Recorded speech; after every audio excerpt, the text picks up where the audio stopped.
ஏசாயா 54. பிள்ளை பெறாத மலடியே மகிழ்ந்து பாடு. கர்ப்ப வேதனைப்படாதவளே கெம்பீரமாய் பாடி ஆனந்த சத்தமிடு.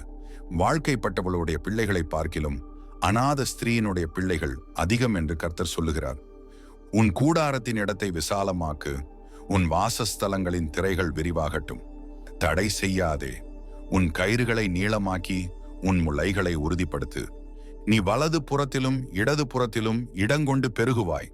உன் சந்ததியார் ஜாதிகளை சுதந்தரித்துக் கொண்டு பாழாய் கிடந்த பட்டணங்களை குடியேற்றுவிப்பார்கள். பயப்படாதே, நீ வெட்கப்படுவதில்லை. நாணாதே, நீ லச்சையடைவதில்லை. உன் வாலிபத்தின் வெட்கத்தை நீ மறந்து உன் விதவை இருப்பின் நிந்தையை இனி நினையாதிருப்பாய். உன் சிருஷ்டிகரே உன் நாயகர். சேனைகளின் கர்த்தர் என்பது அவருடைய நாமம். இஸ்ரவேலின் பரிசுத்தர் உன் மீட்பர். அவர் சர்வ பூமியின் தேவன் எண்ணப்படுவார். கைவிடப்பட்டு மனம் நொந்தவளான ஸ்திரீயைப் போலவும் இளம்பிராயத்தில் விவாகம் செய்து தள்ளப்பட்ட மனைவியைப் போலவும் இருக்கிற உன்னை கர்த்தர் அழைத்தார் என்று உன் தேவன் சொல்லுகிறார். இமை பொழுது உன்னை கைவிட்டேன், ஆனாலும் உருக்கமான இரக்கங்களால் உன்னை சேர்த்துக் கொள்வேன். அற்ப காலம் மூண்ட கோபத்தினால் என் முகத்தை இமைப்பொழுது உனக்கு மறைத்தேன், ஆனாலும் நித்திய கிருபையுடன் உனக்கு இறங்குவேன் என்று கர்த்தராகிய உன் மீட்பர் சொல்லுகிறார். இது எனக்கு நோவாவின் காலத்தில் உண்டான வெள்ளம் போல் இருக்கும்.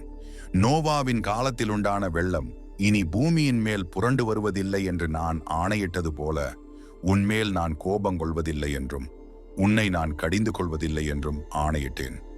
மலைகள் விலகினாலும் பர்வதங்கள் நிலை பெயர்ந்தாலும் என் கிருபை உன்னை விட்டு விலகாமலும் என் சமாதானத்தின் உடன்படிக்கை நிலை பெயராமலும் இருக்கும் என்று உன்மேல் மனதுருகுகிற கர்த்தர் சொல்லுகிறார்.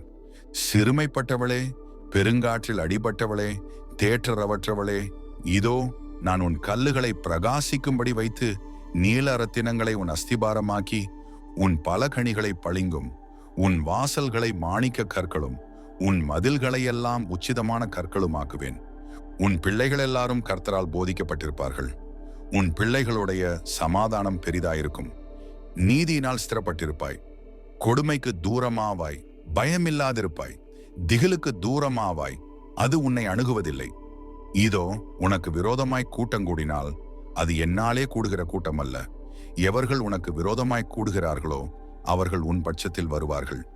இதோ கரிநெருப்பை ஊதி தன் கிரியைக்கான ஆயுதத்தை உண்டு பண்ணுகிற கொல்லனையும் நான் சிருஷ்டித்தேன்.